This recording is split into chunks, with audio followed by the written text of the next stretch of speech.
All right, joining me now, he is our lead NFL analyst here at PFF and the co-host of the very popular PFF NFL podcast. First-time guest here, it is Sam Monson. Sam, welcome to the show. How are you? I'm doing good, Ari. How are you? Doing well. We are right now in this dead period of the offseason in my world, so there's not much going on. And, everyone is on their vacations and PTOs and getting some last-minute family time before everything heats up once again, and we are back in full force. And because of that, what I wanted to do today with you is, we're in June. As I said, not much is going on, but training camp is in under a month or about a month away.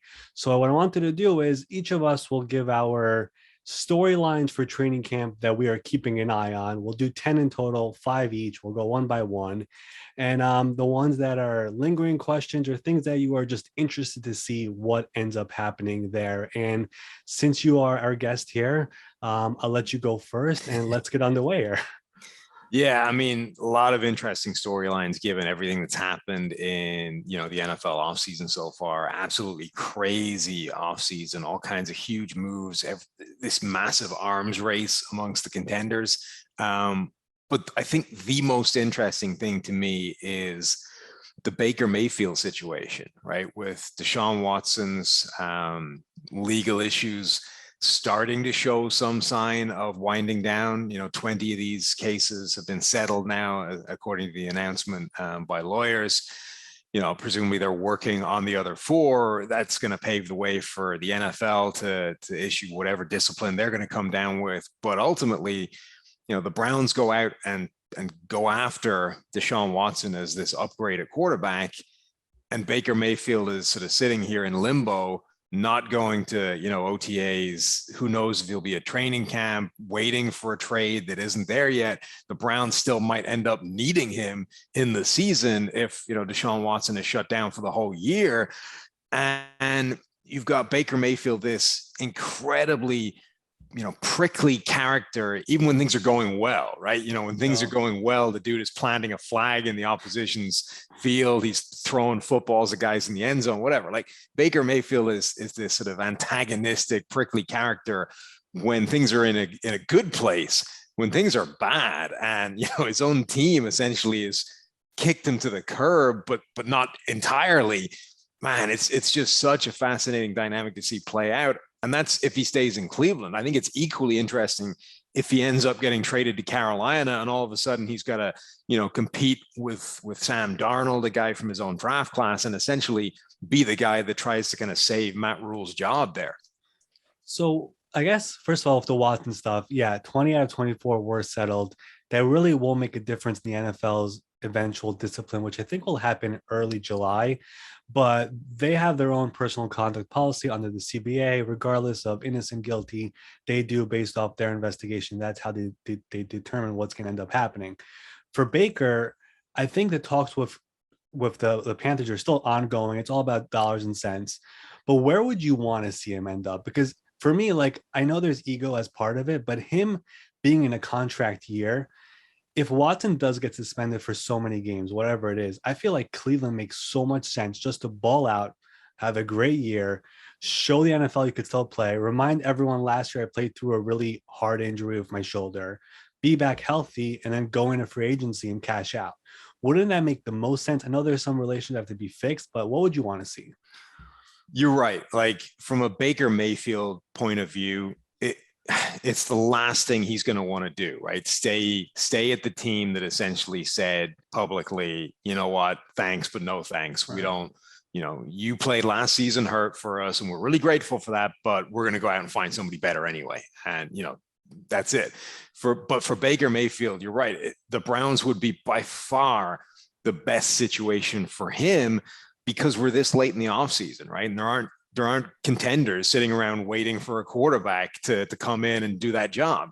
Carolina obviously is the team with a desperate need at quarterback. Carolina, I think they got better this offseason. It's still not a good situation. It's a pretty good group of receivers.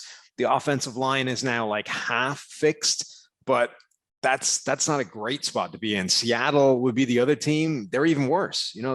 That team, once you remove Russell Wilson from the equation, the Seahawks are terrible. They're one of the worst rosters in the league. So the best thing for Baker, for his future, for him showing that he can still be a viable starting quarterback in this league, is to stay exactly where he is in Cleveland, where that is a contending roster with good quarterback play, and show them that he can, or forget them, show everybody else that he can still play at that kind of level. And then maybe next year, he's in position to jump to a team that's in a better situation than Carolina and Seattle is right now. Yeah, and my stance on this has really been, first of all, the clock is ticking. So if you're getting traded, it's, as you know, new team, new players around you, new coaches, new system, and everything. And besides that, the whole reason the trade hasn't happened, again, is because of the money. I've been wondering, because of the fact that every day that goes by is pretty valuable, would Baker consider just saying, you know what, if you guys are arguing over $3 million, let me just take a $3 million pay cut and let me just get traded? Because it's actually happened a couple years ago. If you remember with Yannick Ngakoue, when he wanted to get out of Jacksonville, got traded to Baltimore or Minnesota, one of those teams. I forgot which one was first, but he took a pay cut to end up going there. So I was wondering if Baker would do that, because as of right now, he's like, I'm not doing anything. And reality is, I'm shocked he hasn't just forced the issue. Like, under the CBA, he's allowed to show up at minicamp and just start hugging Andrew Berry and stretching us to Kevin Stefanski, make everything super awkward and just get me out of here. But he hasn't done that. So we'll see what happens. That is definitely one of the main storylines entering training camp. My first one is similar to you. It's a quarterback, and it's Jimmy Garoppolo, the other quarterback we've been talking about this offseason. So for people just to catch up over here, the 49ers had every intention of trading him early in the offseason. But then he, on his own, went out and had surgery without letting the team know it's going to happen. And that threw everything off. So according to their timeline, he should be throwing right about now or early July. And here's the thing that I think people aren't really talking about. I don't really have a logical destination for him right now, but his contract, unlike Baker, is not fully guaranteed. So if there's no trade and the 49ers are keeping him, they could eventually basically squeeze him when the preseason is over and say, hey, that $25 million that will be guaranteed next week in week 1, we can't do that, but let's do 10, or we'll just cut you. So this happens all the time in the NFL. It's a business. It happened last year to Latavius Murray with the Saints. So for me, it's a risk for players who don't have guaranteed money going into the season. And I'm like wondering, if he's not traded by training camp, I don't think he could even show up to camp without that contract being adjusted, because that will eventually happen to him. So what do you think ends up happening here to Jimmy? Do you think there's any destination that makes sense? For me, I have a hard time finding one, but I think he would like to stay in San Fran, even if it's as a backup. But the whole idea is what's going to happen with his contract. So what do you think ends up happening here? Yeah, I mean, I think in terms of destinations, the only one that really makes any sense to me is Seattle. And obviously that brings the issue of being in the division. The 49ers aren't going to want to do that. On the other hand, the 49ers had Jimmy Garoppolo, a play or two away from a Super Bowl, and they decided that despite him playing at that kind of level, they were trading 3 first-round picks to go out and get his replacement. So it wasn't just like, hey, if an upgrade comes along for Jimmy Garoppolo, we'll be in the market. They were like, no, we are going after an upgrade to Jimmy Garoppolo. So if you had that kind of degree of confidence in him, that you were so intent on going after his replacement, it feels like you should kind of continue that through logically and say, you know what, we don't care if he's playing for Seattle. Like, we don't have the confidence in him. That's why we went after a Trey Lance in the first place. I know it's not going to happen, but I think logically you should follow that through in terms of team building. But then you end up in this sort of situation where, well, okay, if they're not going to trade him to Seattle, maybe they release him, but it feels like he actually ends up getting kept. And if he's still in San Francisco, that's when it gets really interesting to me, because now you've got this Jimmy Garoppolo is a capable starter, particularly in this offense. He's shown what he can do, but Trey Lance is the guy they traded 3 first-round picks for. Trey Lance is the guy that's supposed to have, this team in the future, and it's supposed to be his team now. But can they bench him? Can they sit Jimmy Garoppolo down and say, all right, turn it over to Trey Lance? That, I think, is where it gets really fascinating. I just want people to remember, Jimmy has fans in that locker room. Every player there loves him. So if they keep both guys and Trey is struggling, you could imagine what those conversations will be in the locker room about getting him back in. So that's another issue that I really don't think has been brought up as well. But the contract element, again, with his money not being guaranteed, for him just to show up at camp and be with them, I think that has to be addressed first. And for now, we haven't heard much about that as well. All right, Sam, who do you have second of your storylines? So we touched on a little bit with the Baker Mayfield thing because Carolina is one of the landing spots.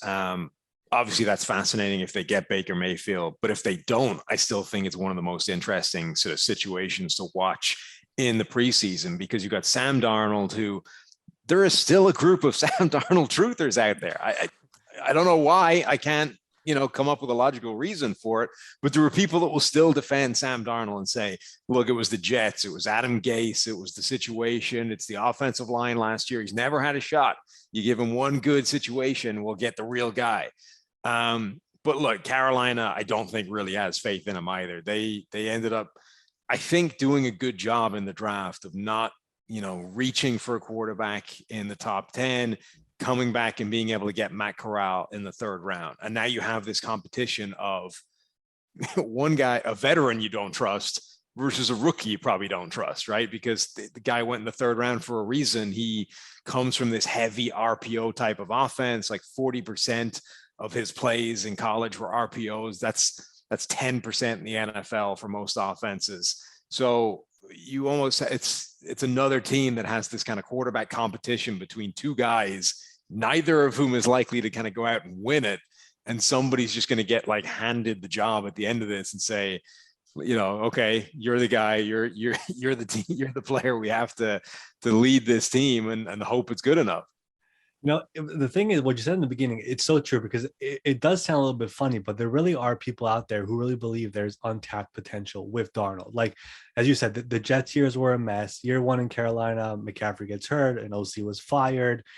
Do you still see a scenario where he could actually turn it around and become that type of a thing, or has that ship sailed?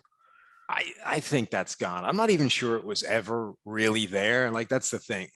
Look, it's a fair point that his situations have been bad pretty much start to finish, right? He hasn't had a great spot to be in, but we've seen before, as important a situation is for quarterbacks, truly great quarterbacks can kind of transcend it a little bit, right? And they do more than show you a play every now and again that sort of says that they're legit and they can pull this around. Darnold has never done that, even dating back to college, right? You can look at his USC career and you can find these splits where he's like at one end of the nation and then the other end of the nation in pretty quick sequence in terms of good and bad. I think he's always been this projection of, a can-do potential. Like he is capable of incredible plays, but he's just never been able to put it all together. So I suspect that even if Carolina somehow completely fixes everything, right? That the offensive line isn't just half fixed, it's all the way fixed, and the offense is functioning and the receivers are great and they stay healthy and McCaffrey's there. I still don't think we're going to see, a great Sam Darnold. We might see a guy that plays a little bit better than his baseline so far, but that would still be a below average starting quarterback in the NFL and not enough for them to go forward with. Yep. And once again, he has a new offense coordinator this year now with Ben McAdoo. All right. So I feel like we have a bit of a quarterback trend going on here. So my second topic, we're sticking to that. And I'm going to go to the contract situations with Kyler Murray and Lamar Jackson. So the Murray one, let me start with him. I think that one actually gets done. But a lot of people in the NFL are keeping an eye on how this contract will end up looking like, because after the Deshaun Watson deal happened, 5 years, $230 million, fully guaranteed, the question for everyone, especially agents, has been, is the next quarterback contract going to look like the Watson deal? Will it become the new standard? Or is the Watson thing an outlier? So there's a lot of pressure here on Kyler's agent, Kevin Burkhardt.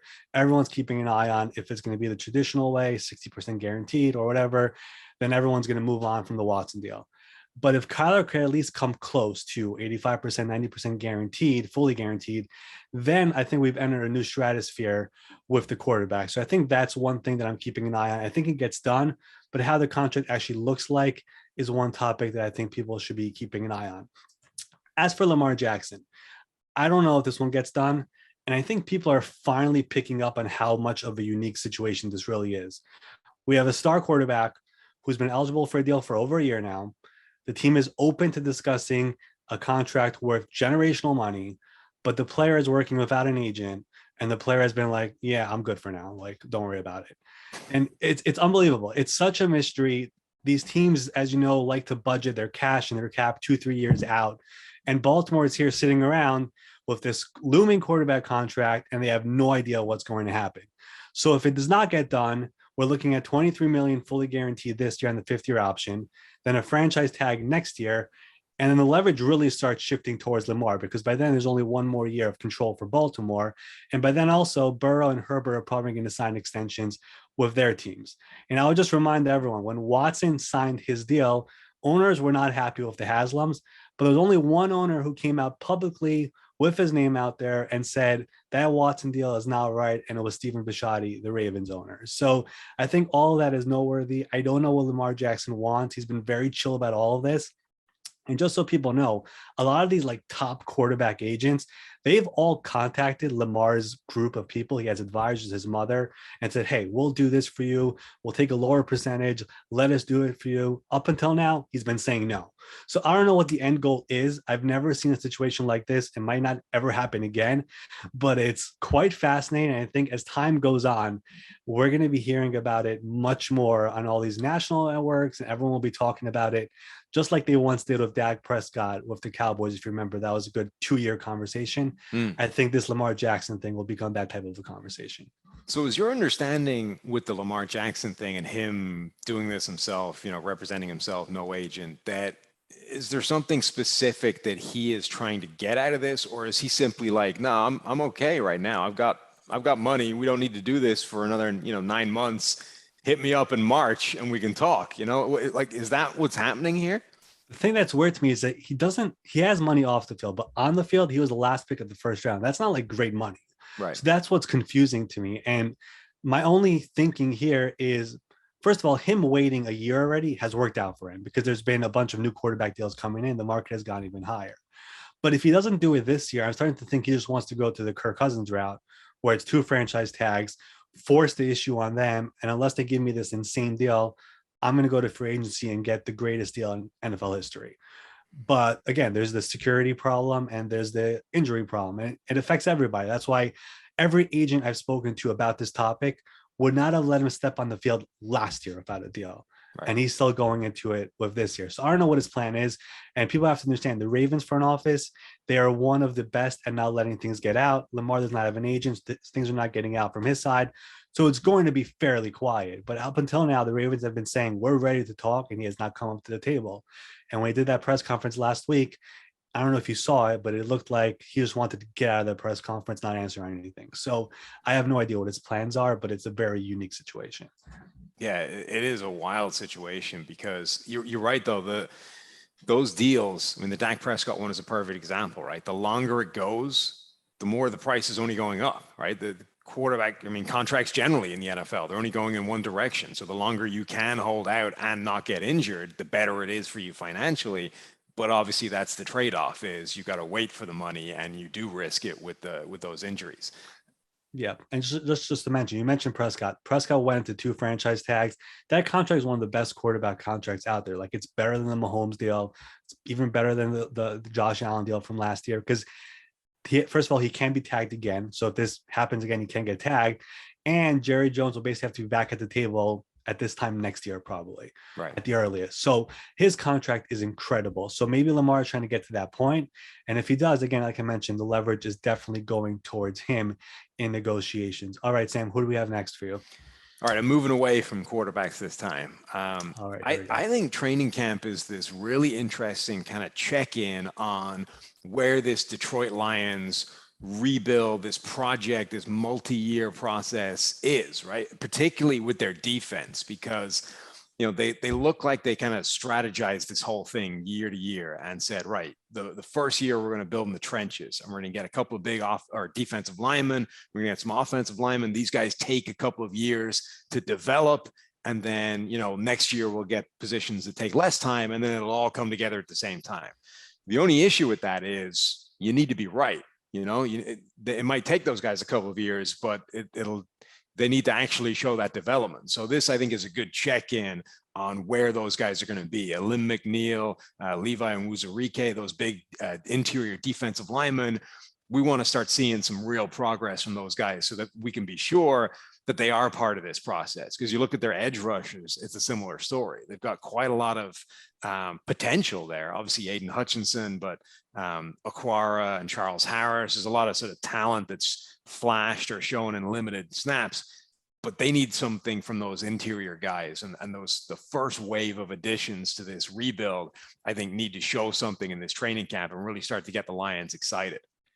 What have you thought so far about how the Lions have operated under Brad Holmes and Dan Campbell? Because anyone who watches this show knows I'm all in on Detroit. I think give them another year, and I think we'll be talking about them pretty highly, not just for like a year or two, but like they're building something that will be a consistent winner, which something they've never had for a long time. So what do you think about what they're doing there right now?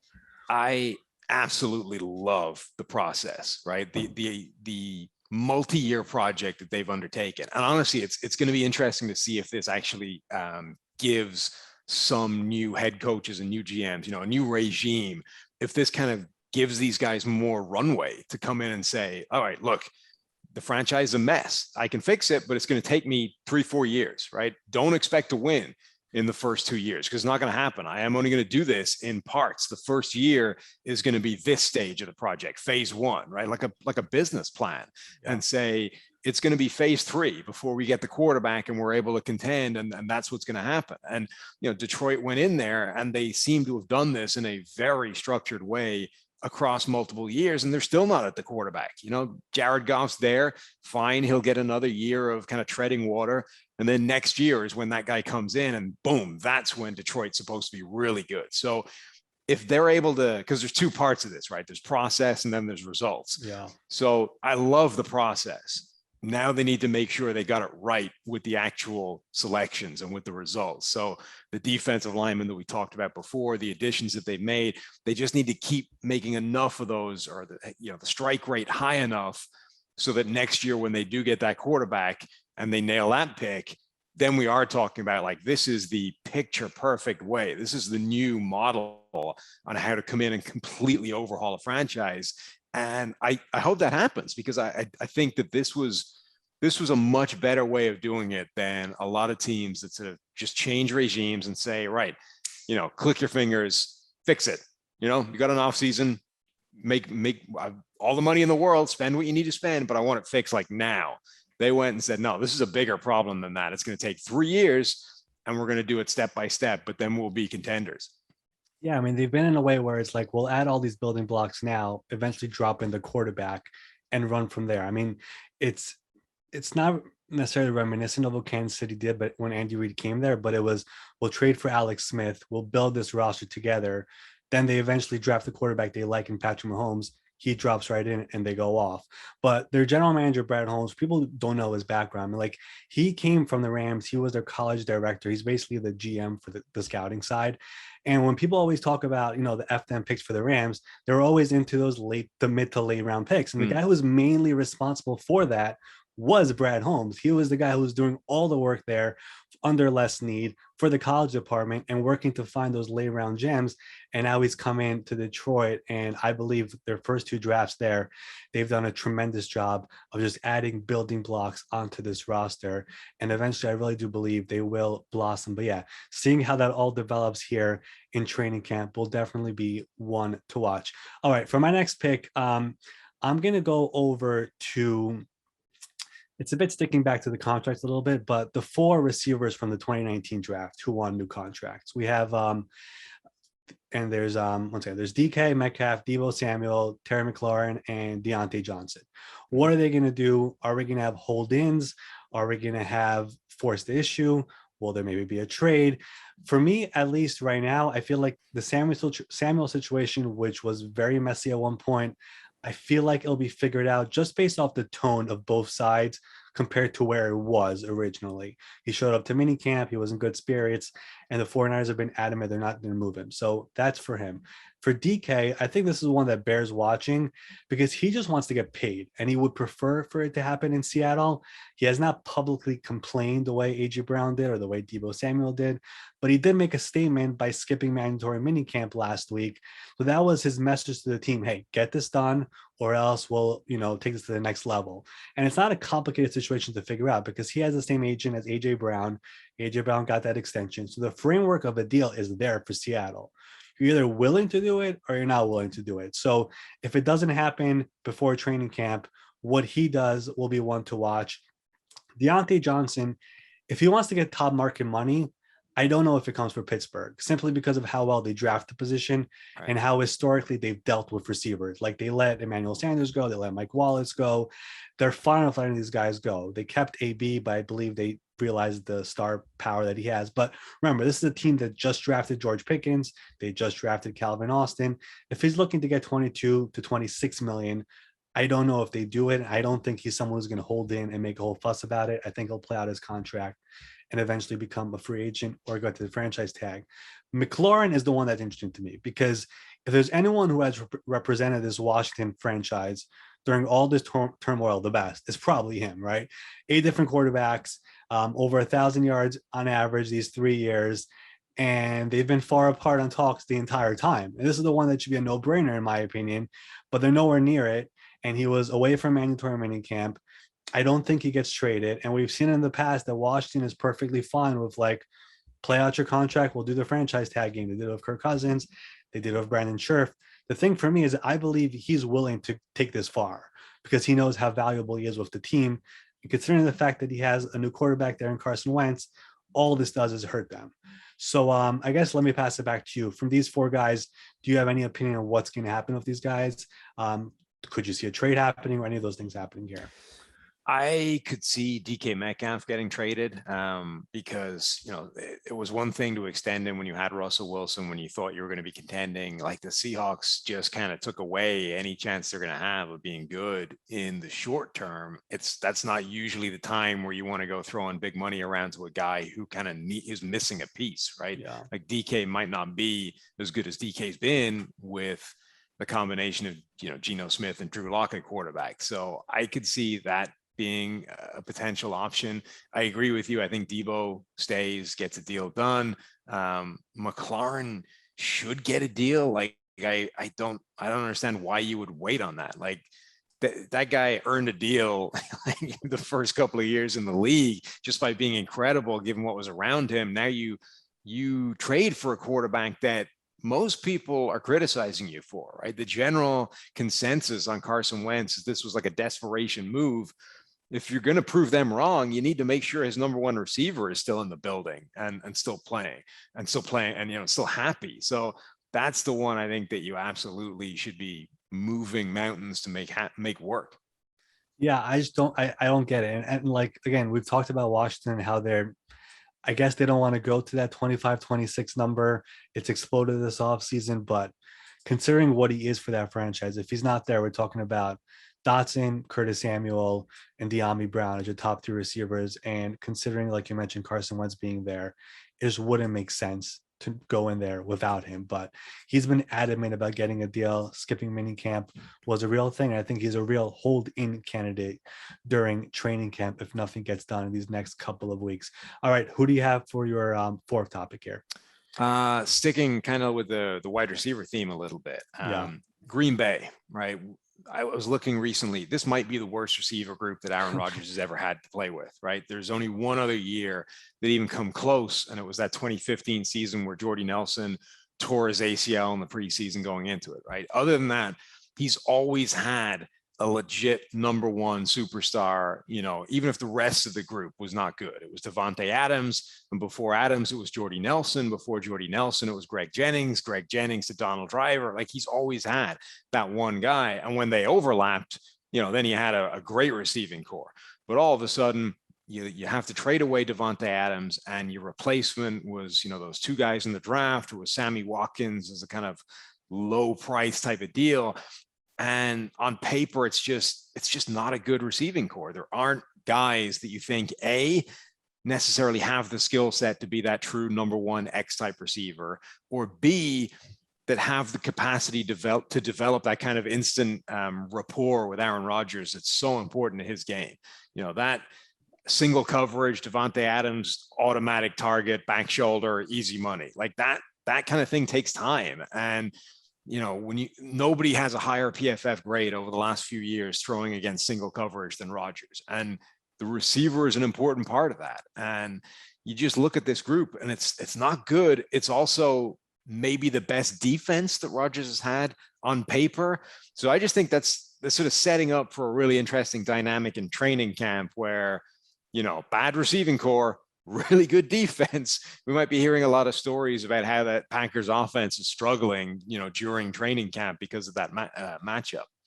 So my next topic ties into this a little bit. So I guess I'll just go right into it. Does OBJ decide to sign back with the Rams during camp and continue rehabbing, or will he continue to rehab on his own and let the season start and let the options come to him? And if you remember last year, the two teams it came down to were the Packers and the Rams, and ultimately he chose LA, and obviously that worked really well. But the Rams have Kupp, Allen Robinson, and Van Jefferson. As I said, OBJ won't be ready for week 1. Should he just sit and wait and see which teams need that spark that he gave last year to the Rams? And maybe it is the Packers. I mean, you mentioned this receiver group not being so good. I think the Packers are still going to win games regardless. But obviously what matters is the postseason. So him coming in and being that guy for them. How about maybe waiting and going to a team like the Saints and all those LSU connections this offseason, reuniting with Jarvis Landry if they're doing well, or the Patriots with Bill Belichick, who admires, or go with Tom Brady, who he's been talking about all his career. I guess my question for this topic is basically, what is OBJ going to do? Is he going to sign during camp, go back to the Rams, take his time, and try to run it back? Or will he just sit back, relax, and let's see what happens as the season starts, because I'm anyways not going to be ready, and which team really needs me? Because I can make an argument the Rams don't need him that much with what they have.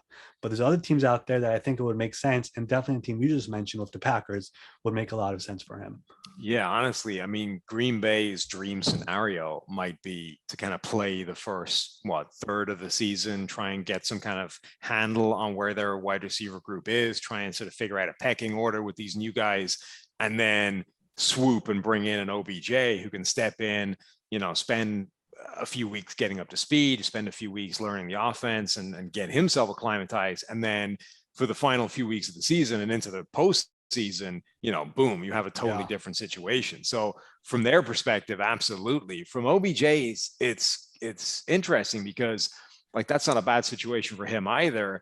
On the other hand, there is sort of value and something to the environment of rehab that an NFL team can provide you, right? Like signing back with the Rams in preseason and then getting connected to their, rehab regimen, their player wellness program, like the whole environment, I think is probably a positive for OBJ. Plus the fact that they don't need him right now, that's also a positive, right? You don't want to be kind of rushed back from this before you're really ready to fire on all cylinders. Yeah, I believe their team doctor did his ACL surgery. He crashed Sean McVay's wedding. I think he wants to go back.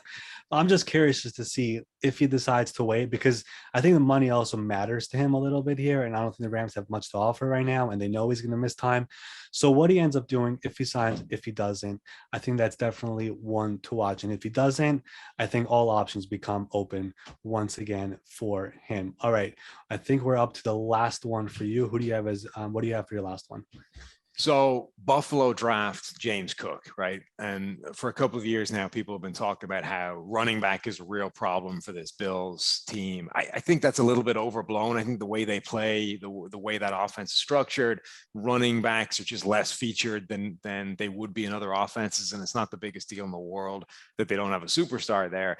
But they're kind of talking about James Cook being brought in because he offers like a little bit of different skill set to those guys. He's a run after the catch guy. He's a real weapon as a receiver. To me, when I watch James Cook tape, it's lazy, it's stupid, it's too easy to sort of say, well, he's Dalvin's little brother, so therefore his comp is Dalvin. But you watch him and he genuinely looks like Dalvin Cook at 80%, like 80% across the board, like size, speed, power, just dynamism, like everything about Dalvin Cook, but scale to like 80%. But my theory is like, if you got 80% of Dalvin Cook, that's probably the best running back in most draft classes, you know? Yeah. And if he is 80% Dalvin, like that's a real weapon in that Buffalo offense. And I think you might be sort of looking at this during training camp and saying, all right, the guy that we thought who was just going to come in and be like a little run after the catch, check down option is actually the most dynamic back we have and should be the guy playing, whatever Buffalo has in terms of an every down role. I think there'll be a committee regardless, but whatever the closest thing they have to a lead back, that might be James Cook. And if it is, like that just makes that offense even more scary.